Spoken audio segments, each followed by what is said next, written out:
Assalamualaikum warahmatullahi wabarakatuh. Kami dari kelompok 7 yang beranggota Musyaiful Jalal Hamdani dan Fathul Alam.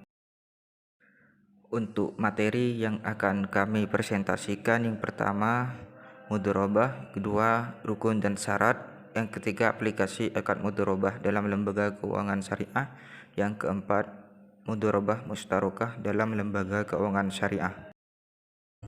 Di sini saya akan menerangkan mudharabah. Yang pertama, pengertian secara lughah atau secara bahasa. Mudharabah berasal dari kata ad-darbu atau dalam bahasa Arab daraba yadribu darban, yang berarti bergerak, menjalankan, memukul, kemudian mendapat tambahan huruf sehingga menjadi yudharabah, yudharibu mudharaban, yang berarti saling bergerak, saling pergi, atau saling menjalankan, atau saling memukul. Dalam arti lain, dharib berarti berdagang atau memperdagangkan. Kata dorobah digunakan dalam rangkaian kata ayat dorbu fil ard, yang berarti memberi maksud keluar mengembara untuk menjalankan perniagaan atau melakukan perjalanan untuk berniaga. Sedangkan menurut istilah, mudharabah adalah akad yang berlaku antara kedua belah pihak dengan syarat salah seorang dari keduanya menyerahkan sejumlah uang kepada pihak yang lain untuk didagangkan, dan keuntungannya yang diperoleh dibagi dua sesuai dengan kesepakatan. Sedangkan menurut istilah fikih, mudharabah ialah akad perjanjian atau sebuah kerjasama usaha antara kedua belah pihak yang salah satu dari keduanya memberi modal kepada orang lain supaya dikembangkan, sedangkan keuntungannya dibagi antara keduanya sesuai dengan ketentuan yang disepakati. Oke, next, yang selanjutnya dalil-dalil yang membolehkan mudharabah. Yang pertama dari Al-Quran, surat Al-Muzammil ayat ke-20, yang berbunyi, alima an sayakunu minkum marudha wa akharuna yadribuna fil ardi yabtaguna min fadlillah wa akharuna yuqatiluna fi sabilillah faqra'u ma tayassara min. Yang artinya, dia mengetahui bahwa akan ada di antara kamu orang-orang yang sakit dan orang-orang yang berjalan di muka bumi mencari sebagian karunia Allah, dan orang-orang yang lain yang berperang di jalan Allah, dan seterusnya. Hal ini juga sesuai dengan Quran surah Al-Maidah ayat yang pertama yang berbunyi, a'udzubillahi minasyaitonirrajim, ya ayyuhalladzina amanu aufu bil uqud uhillat lakum bahimatul an'ami illa ma yutla alaikum ghairu mahillis shaidi wa antum hurum innallaha yahkumu ma yurid. Yang berarti, hai orang yang beriman, penuhilah akad-akad itu, dan seterusnya. Yang kedua yakni hadis, dalil dari hadis. Ibnu Abbas radhiyallahu anhu meriwayatkan bahwa Abbas bin Abdul Muthalib, paman Nabi, jika menyerahkan harta sebagian mudharabah, ia mensyaratkan kepada mudharib atau si pengelolanya agar tidak mengarungi lautan dan tidak memenuhi lembah, serta tidak membeli hewan ternak. Jika persyaratan itu dilanggar, ia, mudharib atau si pengelola itu, harus menanggung resikonya. Ketika persyaratan yang ditetapkan Abbas itu dilanggar Rasulullah, beliau membenarkannya. Hadis riwayat Al-Baihaqi di dalam As-Sunan Al-Kubra. Di riwayat lain disebutkan, Suhaib radhiyallahu anhu berkata, Rasulullah bersabda, ada 3 hal yang mengandung berkah: jual beli tidak secara tunai, muqaradah atau mudharabah, dan mencampur gandum dengan jawawud untuk keperluan rumah tangga, bukan untuk dijual. Hadis riwayat Ibnu Majah. Yang selanjutnya yakni ijma atau kesepakatan para ulama. Para ulama telah berkonsensus atas bolehnya mudharabah. Diriwayatkan sejumlah sahabat menyerahkan kepada orang atau seorang mudharib harta anak yatim sebagai mudharabah, dan tidak ada seorang pun mengingkari mereka. Karenanya hal itu dipandang sebagai ijma. Yang selanjutnya yakni qiyas. Nah, transaksi mudharabah ini dikiaskan kepada transaksi musaqah. Yang selanjutnya kaidah fikih. Mungkin kaidah ini tidak asing bagi teman-teman ya. Al aslu fil muamalati al ibahata yadullu dalil ala tahrimiha. Pada dasarnya semua bentuk muamalah boleh dilakukan kecuali ada dalil yang mengharamkannya. Islam mensyariatkan akad kerja sama mudharabah untuk memudahkan orang karena sebagian mereka memiliki harta namun tidak mampu mengelolanya. Dan di sana ada juga orang yang tidak memiliki harta namun memiliki kemampuan untuk mengelola dan mengembangkannya. Maka syariat membolehkan kerjasama ini agar mereka bisa saling mengambil manfaat di antara mereka. Pemilik modal memanfaatkan keahliannya, mudharib atau pengelola dan mudharib memanfaatkan harta, dan dengan demikian terwujudlah kerjasama harta dan amal. Allah tidak mensyariatkan suatu akad kecuali untuk mewujudkan kemaslahatan dan menolak kerusakan. Yang selanjutnya yakni rukun dan syarat mudharabah. Yang pertama rukun.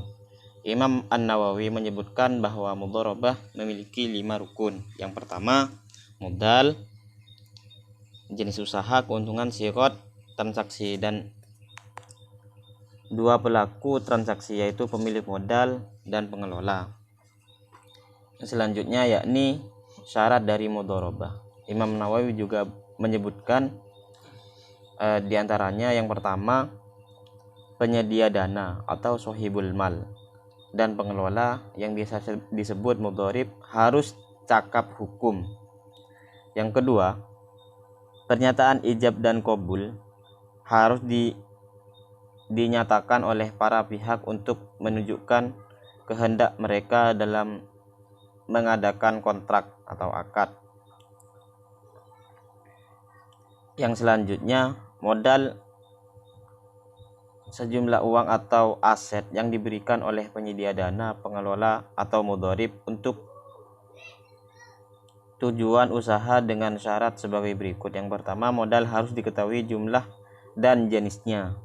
Yang kedua, modal dapat berbentuk uang atau barang yang dinilai. Jika modal diberikan dalam bentuk aset, maka aset tersebut harus dinilai pada waktu akad. Yang terakhir, modal tidak dapat berbentuk piutang atau harus dibayarkan kepada mudharib atau si pengelola tersebut, baik secara bertahap maupun tidak sesuai dengan kesepakatan dalam akad. Yang keempat, keuntungan mudharabah adalah jumlah yang didapat sebagai kelebihan dari modal.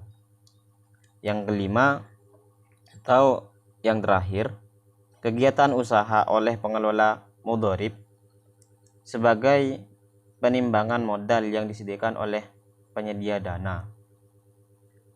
Jadi itu ya untuk rukun dan syarat dari mudharabah. Mudharabah hukumnya boleh baik secara mutlak maupun muqayyad atau terikat maupun bersyarat. Dan pihak pengelola modal tidak mesti menanggung kerugian kecuali karena sikapnya yang melampaui batas dan menyimpang. Ibnu Munzir menegaskan, para ulama sepakat bahwa jika pemilik modal melarang mengelola modal melakukan jual beli secara kredit, lalu ia melakukan jual beli secara kredit, maka ia harus menanggung resikonya.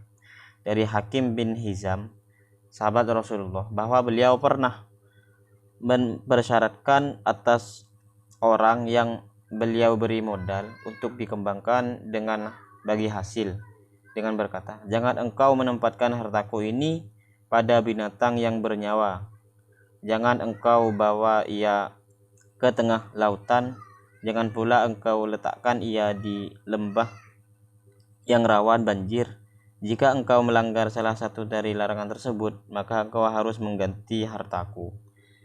Ini dikutip dari Sahih Isnad Irwaul Ghalil Ad-Daruqutni juz 2 nomor 63, Al-Baihaqi. Mungkin itu saja yang bisa saya sampaikan, kurang lebihnya saya mohon maaf. Aplikasi akad mudharabah dalam lembaga keuangan syariah. Mudharabah biasanya diterapkan pada produk-produk pembiayaan dan pendanaan. Pada sisi penghimpunan dana, mudharabah diterapkan pada yang pertama tabungan berjangka, yang kedua deposito spesial. Di mana yang pertama ini tabungan berjangka yaitu tabungan yang dimaksudkan untuk tujuan khusus seperti tabungan haji, tabungan kurban dan sebagainya. Untuk yang kedua, deposito spesial, di mana dana yang dititipkan nasabah khusus untuk bisnis tertentu, misalnya murabahah saja atau ijarah saja. Apabila dilihat dari segi konsep, maka bank syariah sangat bagus, terutama dalam tekad menjauhi praktik riba dalam perbankan. Namun kenyataannya masih ditemukan beberapa kendala dan kejanggalan sehingga keinginan untuk keluar dari riba tidak bisa terrealisasi dengan sempurna. Berikut ini aplikasi mudharabah dalam bank syariah khususnya yang berlaku di Indonesia. Yang pertama, akad mudharabah antara nasabah penabung dengan bank.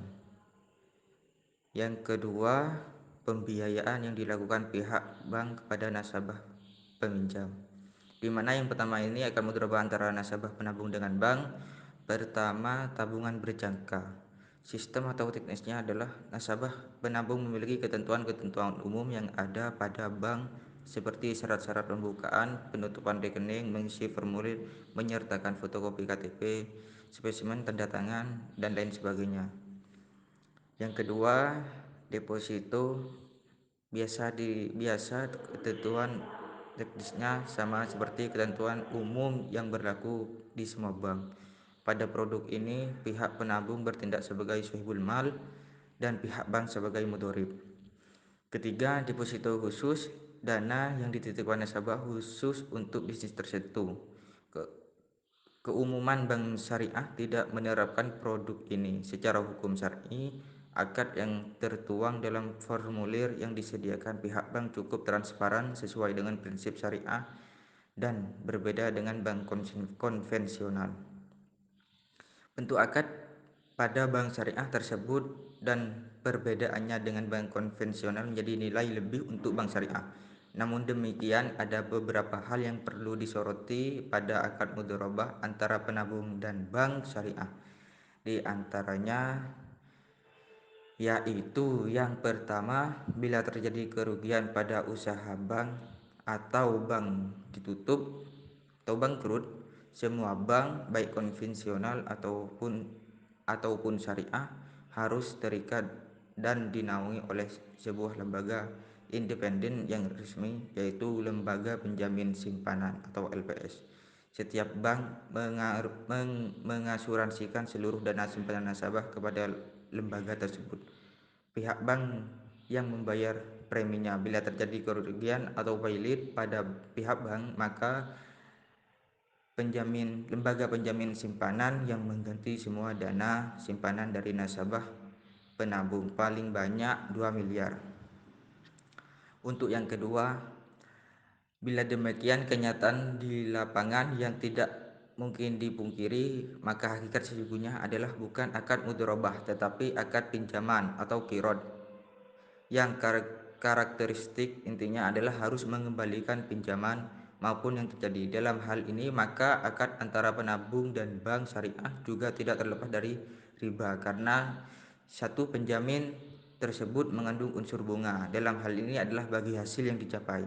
Yang kedua, kerugian ditanggung mudharib atau bank. Hal ini menyalahi prinsip mudharabah yang syar'i seperti telah diuraikan sebelumnya. Kerugian modal yang terjadi pada usaha mudharabah murni ditanggung modal, bukan amil atau mudharib. Yang ketiga, pihak bank tidak terlepas dari asuransi bisnis yang diharamkan dalam Islam. Untuk penerapan yang kedua, yaitu pembiayaan yang dilakukan pihak bank kepada nasabah peminjam. Pada umumnya, banyak bank syariah yang tidak mengalokasikan dana pembiayaan ke produk mudharabah dikarenakan risiko yang cukup tinggi, sehingga bank syariah lebih banyak mengalokasikan pembiayaan kepada produk murabahah. Bank hanyalah sebagai perantara atau wakil para nasabah penabung untuk melakukan akad mudharabah dan yang lainnya dengan nasabah peminjam. Inilah yang disebut dengan istilah mudharabatul mudharib. Seharusnya kalau harus terjadi perubahan, maka sebenarnya diperbolehkan jika ada izin khusus dari nasabah penabung atau sahibul mal. Dan mudharib tidak mendapatkan laba mudharabah tapi hanya dapat ujratul wakalah, yaitu upah sebagai wakil, baik terlibat langsung dalam usaha atau tidak. Selanjutnya, apabila terjadi kerugian pada usaha nasabah di luar prediksi semua pihak, maka secara prinsip mudharabah yang syar'i, kerugian yang terjadi selama bukan karena kelalaian dan kecerobohan amil murni ditanggung modal. Dalam hal ini adalah bank. Amil tidak dibebani apapun kecuali dia rugi, tidak dapat laba dari usaha tersebut. Praktik yang terjadi di dunia bank syariah cukup beragam. Semua bank mempersyaratkan pada akad mudharabah. Semua aset nasabah yang digunakan untuk usaha harus diasuransikan terlebih dahulu. Ini sebagai upaya pengaman bila mana terjadi suatu di luar prediksi semua pihak. Sebagian bank syariah langsung melakukan penyitaan aset nasabah yang mengalami kebangkrutan atau menuntut pengembalian modal mudharabah. Selanjutnya, akad mudharabah mustarokah. Akad mudharabah mustarokah telah difatwakan oleh DSN MUI. Dengan pertimbangan akad ini diperlukan dalam melakukan kerjasama karena mengandung unsur kemudahan dalam pengelolaannya serta dapat memberikan manfaat yang lebih besar bagi para pihak. Akad mudharabah mustarokah merupakan bagian dari akad mudharabah. Oleh karena itu, lembaga keuangan syariah diperbolehkan untuk menggunakan akad tersebut. Dalam praktiknya, akad mudharabah mustarokah sesuai dengan fatwa DSN MUI memiliki dua macam ketentuan, yaitu ketentuan untuk produk penghimpunan dana dan untuk produk penyaluran dana. Untuk ketentuan produk penghimpunan dana, yang pertama, konsep akad yang digunakan adalah akad mudharabah mustarokah, yakni perpaduan antara konsep akad mudharabah dan musyarakah. Yang kedua, lembaga keuangan syariah sebagai mudharib atau pengelola modal menyertakan modalnya dengan modal yang dikeluarkan oleh nasabah untuk diinvestasikan, sehingga lembaga keuangan syariah juga berkedudukan sebagai mustarik. Yang ketiga, lembaga keuangan syariah yang juga berkedudukan sebagai mustarik atau pihak yang menyertakan modal berhak memperoleh sebagian dari hasil investasi yang disesuaikan dengan porsi modal yang disertakan. Yang keempat, investasi dibagikan terlebih dahulu kepada lembaga keuangan syariah yang berkedudukan sebagai mustarik. Selanjutnya dibagi antara lembaga keuangan syariah sebagai mudharib dengan nasabah sesuai nisbah yang telah disepakati. Yang kelima, apabila hasil investasi mengalami kerugian, maka lembaga keuangan syariah sebagai mustarik bertanggung jawab menanggung kerugian disesuaikan dengan porsi modal yang telah disertakan. Untuk ketentuan produk penyaluran dana, yang pertama, konsep akad yang digunakan adalah akad mudharabah mustarokah, yakni perpaduan antara konsep akad mudharabah dan musyarakah, sama seperti kayak tadi. Yang kedua, nasabah sebagai mudharib atau pengelola modal menyertakan modalnya dengan modal yang dikeluarkan oleh lembaga keuangan syariah untuk diinvestasikan. Yang ketiga, nasabah yang juga berkedudukan sebagai mustarik atau pihak yang menyertakan modal berhak memperoleh bagian dari hasil investasi yang disesuaikan dengan porsi modal yang disertakan. Yang keempat, hasil investasi dibagikan terlebih dahulu kepada nasabah yang berkedudukan sebagai mustarik, selanjutnya dibagi antara nasabah sebagai mudharib dengan lembaga keuangan syariah sesuai nisbah yang telah disepakati. Yang kelima, apabila hasil investasi mengalami kerugian, maka nasabah sebagai mustarik bertanggung jawab menanggung kerugian sesuai dengan porsi modal yang telah disertakan. Baik, terima kasih. dari kelompok 7. Kurang lebihnya mohon maaf. Wassalamualaikum warahmatullahi wabarakatuh.